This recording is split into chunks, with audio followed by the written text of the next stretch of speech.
Bismillahirrahmanirrahim. In this series of lecture, we are discussing about mechanism of material 2, that is study about deformable bodies. And in this lecture 6 today, we will cover how to solve numerical problems related to principal stresses and maximum shear stress. This course is for BSc Mechanical Engineering.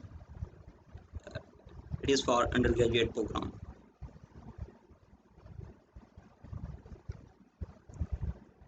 Problem example number 1 for today. Problem statement is the state of stress at a point just before failure of this shaft is shown in figure A. Shaft has not been shown here, but the diagram necessary for this problem is shown here. Represent this state of stress in terms of its principal stresses. So this is state of stress. You have to represent it in terms of principal stresses. So we have to determine principal stresses. Solution. From the established sign convention, figure B, axes are shown here. So you have to draw another figure like this, but you have to draw the axis. This is x-axis, this is y-axis. Once you have established your reference system, x-axis and y-axis, then you may say that this is sigma x, and it is compressive, that's why it is negative. Sigma x is equal to minus 20 megapascal, sigma y is 90, it is tensile positive 90 megapascal. Tau xy is equal to 60 because it is outer normal is along x-axis and direction of shear is around y-axis. Both are positive, that's why tau is positive here. First of all, we will determine the orientation of element applying equation 9.4 that we have derived in the previous lecture.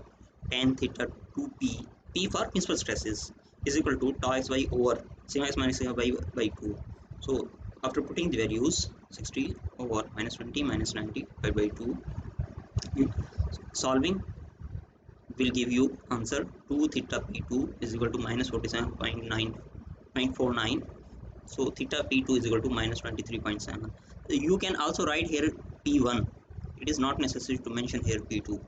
So you can use your own nomenclature. Here in book p2 was used, so same was used here. So if this is p2 and we know difference between 2 theta p1 and 2 theta p2 is 180, that we have covered. So just add 180 in it, double of in this, it will give you 132.51, and theta p1 will be 66.3 degree.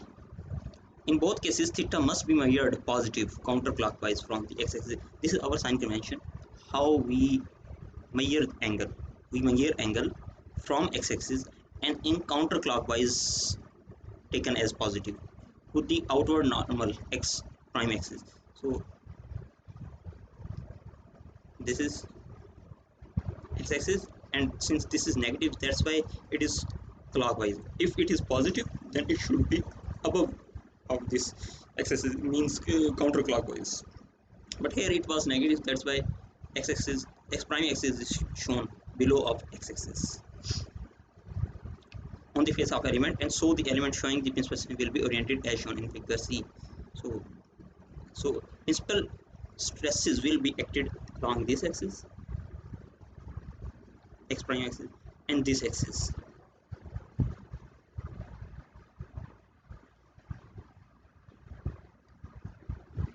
Principal stresses, just applying the formula, sigma 1 2 is equal to sigma x plus sigma y by 2 plus minus square root of sigma x minus sigma y by 2 whole square plus tau xy square.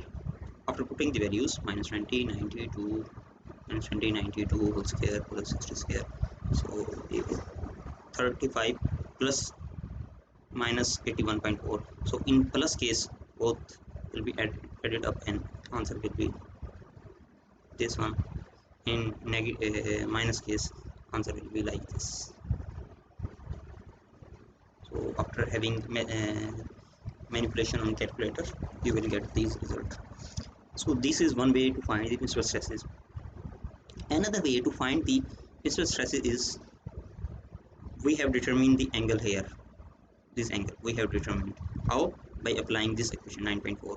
So if you have applied this equation and you have this, why we have done this earlier? To find the orientation. So this work has been done already. So angle is known now. So angle is known, just put in 9.1. So put values of angle in 9.1. So there will be two angles, theta p2. So if you put the angle of this, so this will be sigma 2. After putting the values here and here, answer will be 46.4 megapascal. And for other case, in for theta p1, so I have taken double of this, because here double of angle is to be used.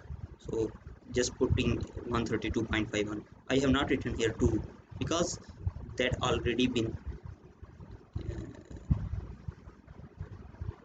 understood in this value.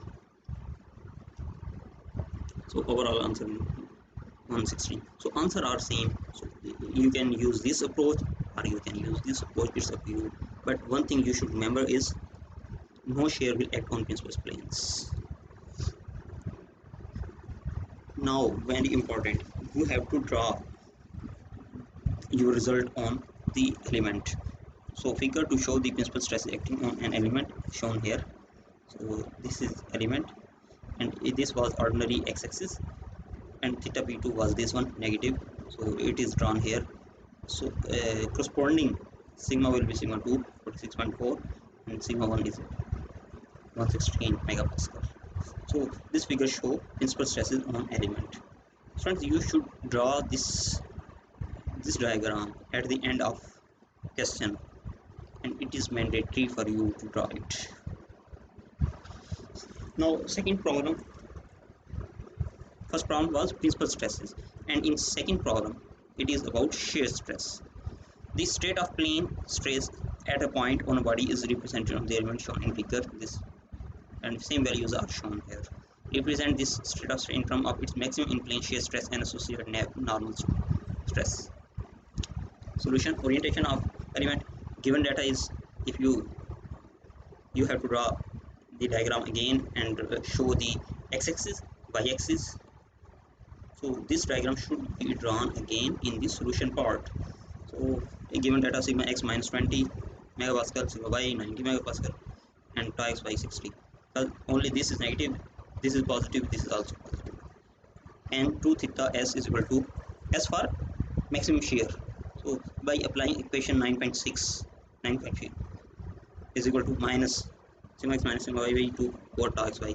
After putting the value minus 20 minus 90 by 2 over 60, answer is 2 theta s2 is equal to 42.5, theta s2 is equal to 21.3, and summation of both angle sorry theta 2 theta s2 and 2 theta s1 are 180 degree apart. So 2 theta s1 is equal to 180 plus 2 s2, 2 theta s2. So theta s1 is equal to 1.3 degree. Note how these angles are found between x and x prime axis in figure B. This figure B.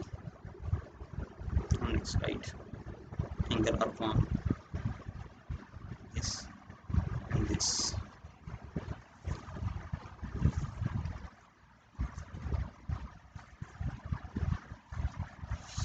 Remember, they happen to be at 45 degree from the principal plane of stress.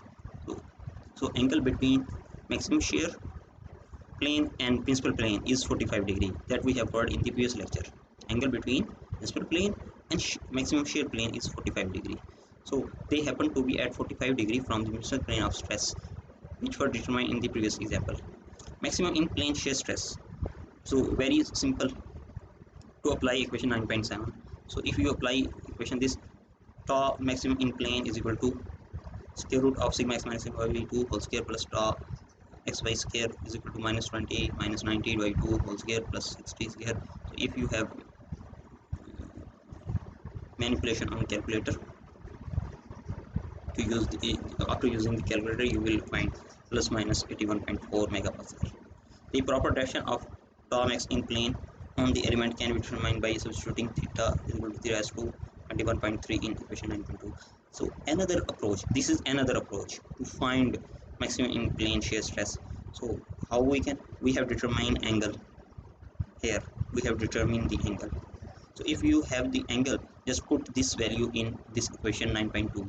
So minus sigma x minus sigma y by 2 into sin 2 theta plus tau xy into cos 2 theta. After putting the values, minus 20 minus 90, 21.3, 60 into cos 2 into 21.3, answer will be 81.4 megapascal. This positive result indicates that this is positive result for angle 21.3, first angle. This one, this theta s2 angle. This positive result indicates that tau max in plane tau x prime y prime acts in the positive y prime direction on this phase. Theta is equal to theta s2 is equal to 21.3 in figure B. This one, this x prime x. The shear stress on other three faces are directed in figure this one. So at this 81.4, so it is positive. Average normal stress beside the shear stress, the element is also subjected to average normal. In previous case, for principal stresses, when there are principal stresses, there is no shear, but when there is maximum shear stress, there will be value for normal stress. When shear stress is maximum, every normal stress can exist, and we are determining that normal stress in this part, and that is equal to average normal stress. Besides the maximum shear stress, the element is also subjected to an average normal stress determined from equation 9.8, that is sigma average is equal to sigma x plus y by 2 minus 20 plus 90 by 2, 35 megapascal. This is a tensile stress.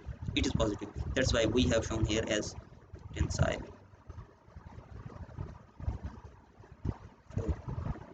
So this tensile stress results are shown in figure C. Now there are some assigned problem. One is 915 and another 917. So solve it and have a practice of all these and submit it in time. Thank you, class.